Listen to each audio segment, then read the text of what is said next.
Thank you for watching this LedgerGurus video on the Deer Inventory Management System. In this video, we'll be talking about how to bulk import and update products in Deer Inventory. Bulk uploading a whole bunch of new products to Deer through an upload is a very great way to save a bunch of time.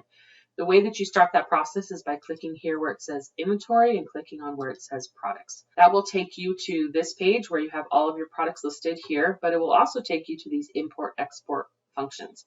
When you're ready to import, there's a couple things we recommend. First of all, if this is the very first import for you and you haven't ever imported anything at all, then probably the best way to do it is to actually click here, import, and say inventory list.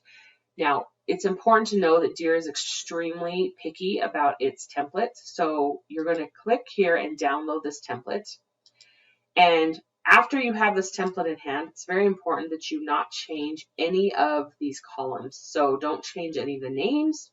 Don't delete any of them. Don't do anything to this first row here, or else you will get errors and it won't upload. So that's very important to know. Then when you are in this file, what you're going to do is you're basically going to just fill out your SKUs for each one of these categories. Now, there's a lot of categories here. This spreadsheet is really quite large. Not all of these are required. The only ones that are actually required is this one here that is the product cost code. This one here that is the name, and over here, this one here that is the costing method. Those are the only fields that are actually required. But this upload will actually let you get a tremendous amount of attributes into Deer, and so it's very helpful.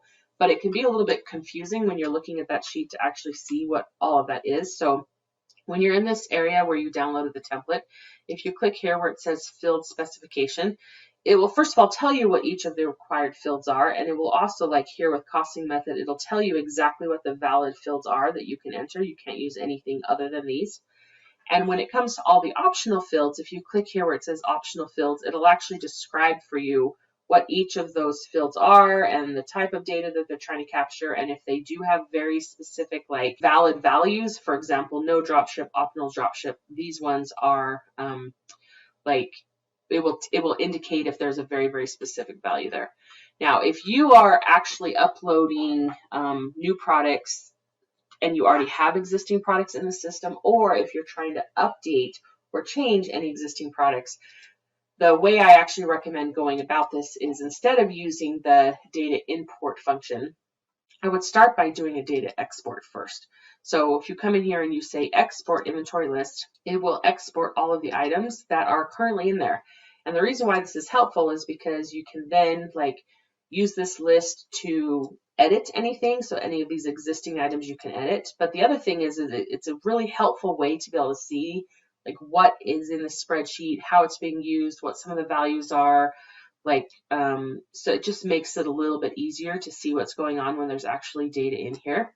And so if you are trying to if you're trying to update existing items, you're just going to change the values in whatever field it pertains to the changes that you're trying to make. And if you want to add inventory instead, you can just add on to the bottom of this list. And then when you turn around and upload it, it will make any changes to existing SKUs, and it will also import any new SKUs that aren't already in the system. Now, when you go to import, when you're done with that, this export file, you're just going to save it. And then you're going to come back in here to import. And now down here, you're going to say where it says drag files here or click to add, you're going to go and find the file that you saved and import it. Now, when you go to import this, you need to know that if you get any error messages, it'll tell you what line of the spreadsheet had the error, and then it'll have a little red thing here that'll, if you hover over it, it'll tell you what the error was. And that's very helpful.